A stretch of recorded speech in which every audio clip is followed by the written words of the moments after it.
Cylinder कहाँ पहुंचा रहे? देखो, एक सिलेंडर का रूल आया है कि आपको 25 दिन के बाद सिलेंडर मिलेगा। मानो आज सिलेंडर खत्म होता है तो 25 दिन तक आम इंसान क्या भूखे पेट मरेगा? 25 दिन तक वो क्या करेगा?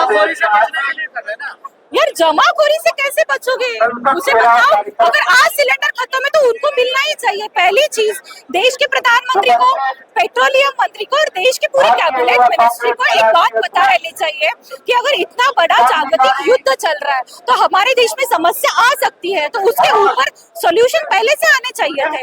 हम पूरा संकट आने के बाद जग जाते हैं। तो ट्रम्प ने कि 1 महीने के लिए तेल खरीद लो, तो वो क्या सोल्यूशन नहीं है? वो खैरात में भीख मिली है भारत को, जो इस सो कॉल्ड विश्व गुरु के राज में देखने को मिल रहा है। इतने 70 सालों में कभी भी अपना भारत देश किसी के भी सामने नहीं झुका था, बट यही प्रधानमंत्री है जो भी पूरी दुनिया के सामने झुक रहे हैं। आप कह रहे हैं किसान विरोधी है, इतने बड़े तो डील कर दी यूएस के साथ। वही यूएस डील में आप मुझे बताओ, पूरा का पूरा माल अपना एक्सपोर्ट होगा, तो यहाँ के किसान जो भी उगाएंगे, हमारा जो भी माल होगा वो कहाँ बेचा जाएगा? अपना जो यहाँ पे मिल्क प्रोडक्शन होगा उसको दाम कैसे मिलेगा? तो यहाँ के किसानों को तो आपने जकड़ के रखा है, यहाँ के तो किसानों का नुकसान हो रहा है। अब क्या आप फिर से एक किसान आंदोलन होने का इंतजार करोगे क्या? बस वही है इनको। समझौता क्या है प्रधानमंत्री समझौता बाहर के राष्ट्र के साथ कर रहे हैं। प्रधानमंत्री हमारे देश के लोगों के साथ, प्रधानमंत्री देश के मीडिया के सामने, प्रधानमंत्री देश के विपक्ष के सामने आके बातें करने के लिए तैयार नहीं है। बिल्कुल कमजोर है। जहाँ पे अगर प्रधानमंत्री ट्रम्प के आगे झुक रहे हैं, जहाँ पे अगर प्रधानमंत्री, आप मुझे बताओ, एप्स्टीन फाइल में नाम आ रहा है, जहाँ पे बार बार अमेरिका कह रही है कि भारत पाकिस्तान का युद्ध हमने रुकवाया, जहाँ पे अमेरिका की एक मंत्री पूरे मीडिया के सामने आके हमारे प्रधानमंत्री को गाली गलौज कर रही है, तो हमें भी बुरा लगता है। जैसे प्रधानमंत्री बीजेपी वालों के हैं, वही प्रधानमंत्री हमारे भी है, तो हमारा भी हक बनता है प्रधानमंत्री से सवाल करना। क्या भारत में ऐसे इनके जैसे प्रधानमंत्री कभी नहीं हुआ, जो संसद से भागता है, जो किताबों से डरता है, जो प्रेस कॉन्फ्रेंस नहीं लेता, जो ट्रम्प के आगे झुकता है, जो एप्स्टीन जैसे विकृत लोगों के साथ अपने संबंध बना के रखता है। पर होता कहता है 56 इंच की छाती है, और किस बात की 56 इंच की छाती है? जो पार्लियामेंट में चंद महिला सांसदों से डर रहे हैं, जो किताबों से डर रहे हैं, जो ट्रम्प के आगे झुक रहे हैं, जो खुले आम आके जनता को जवाब नहीं दे सकते कि इस बात की 56 इंच की छाती है। देश में संकट है और देखो, एक बात बताती हूँ, इनके राज में देश में शंकराचार्य को भी अरेस्ट होती है। शंकराचार्य के भी साथ यहाँ पे बुरा बर्ताव होता है, उनको भी घिसा जाता है, मतलब उनके साथ गैर व्यवहार किया जाता है। ये तो पहले कभी 70 साल में नहीं हुआ भारत में, ये अब हो रहा है। इसका मतलब हिंदुओं के राज में हिंदू खतरे में, ये तो मुगलापन हो गया। देश संकट में और कांग्रेस जनता को भड़का रही है। कांग्रेस जनता को भड़का नहीं रही है, कांग्रेस जनता की आवाज बन के मजबूती से खड़ी है, बिकॉज इस सरकार को जनता की आवाज सुनाई नहीं दी जा रही है।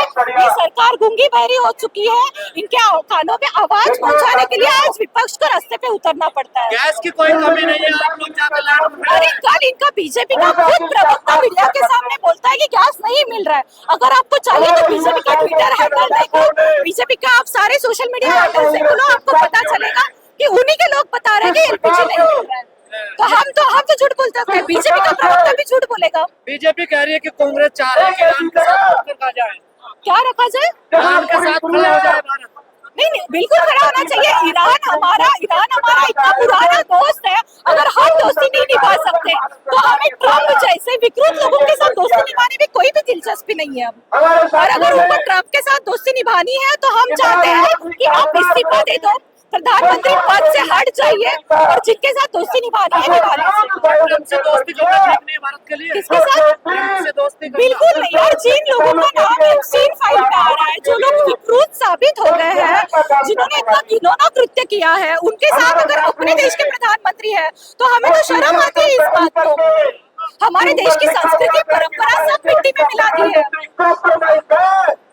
बात ही है ना, नंग बना कांग्रेस करती है, प्रधानमंत्री ये बात बोल। क्या नंग बना देखो, जो लोग खुद नंगे हैं, विचारों से नंगे हैं, हरकतों से नंगे हैं, वो दूसरों को नंगे बोलते हैं, क्योंकि उनके मन में डर है। जब आवाज इकट्ठा होती है ना तो क्रांति की शुरुआत होती है, और अब क्रांति की शुरुआत हो चुकी है। बहुत ही जल्द ये लोग सत्ता से बाहर फेंके जाएंगे और सत्ता से निकलने का डर है, इसीलिए अनाप शनाप बातें करना बीजेपी की अभी आदत सी हो चुकी है। बिल्कुल, ईरान हमारा पुराना दोस्त है, बट ये है कि सरकार के डिसीजन के खिलाफ खड़ा रहना क्या हमें मजा नहीं आता, बट सरकार जब देश विरोधी बातें करती है, सरकार जब आम इंसान के खिलाफ डिसीजन लेती है, तब इस देश के विपक्ष नेता और इस देश का युवा मजबूती से आम इंसान की आवाज बन के खड़ा रहेगा। जो महिला विरोधी कौन सी महिला? आप ईरान आप भी महिला है, आप बताओ वो ऐसा रहता तो उनके जाने के बाद कुछ लोग जो है ना मातम नहीं मनाते। और रही बात जो आप ईरान की कर रहे हो, talk about the our prime minister, talk about Epstein file, talk about Hardeep Puri ji, talk about LPG rates. Gandhi ji का भी नाम एप्स्टीन। हाँ, ये तो बड़ा मुख्य मुद्दा है कि एक भाजपा के प्रवक्ता है सुधांशु द्विवेदी जी, जिनको इतिहास के बारे में कुछ भी पता नहीं है। मतलब गांधी जी गुजर गए 1948 में, एप्स्टीन पुरी का जन्म हुआ 1953 में, और फिर भी ये कहते हैं कि एप्स्टीन के फाइल में गांधी जी का नाम है। मतलब ये होता है वॉस्टॉप यूनिवर्सिटी का ज्ञान, जिनकी डिग्रियां व्हाट्सएप से निकलती है, जिनके प्रधानमंत्री की डिग्रियां व्हाट्सएप से निकलती है, और ऐसे लोग मीडिया में आके देश के विरोधी ही काम करेंगे और उनके खिलाफ हम अंत तक आवाज उठाएंगे।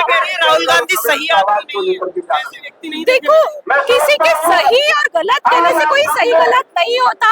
राहुल जी मजबूती से अपनी आवाज रख रहे हैं। राहुल जी तो डेली डिमांड कर रहे हैं कि सामने आइए, ओपन प्रेस कॉन्फ्रेंस कीजिएगा। आप सभी के माध्यम से मैं भी कहती हूँ कि हमारे अपोजिशन लीडर राहुल गांधी के साथ देश के प्रधानमंत्री ने एक प्रेस कॉन्फ्रेंस करनी चाहिए, सारे जवाब मिल जाएंगे। बड़ा संकट आ रहा है। बिल्कुल ऑलरेडी आ चुका है, एलपीजी के रेट बढ़ गए हैं, एलपीजी नहीं मिल रहा है, पेट्रोलियम के दाम बढ़ रहे हैं, तो इसका मतलब है कि देश में संकट आ चुका है। और क्या होना बाकी है?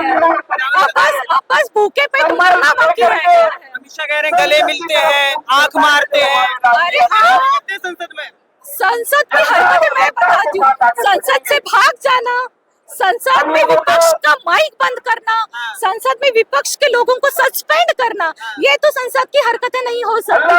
किसी को गले मिलना तो कोई पैसे मिल सकता है, बोलने का टाइम आता है। बिकॉज हम तो मोहब्बत की दुकान पहले से खोल चुके हैं।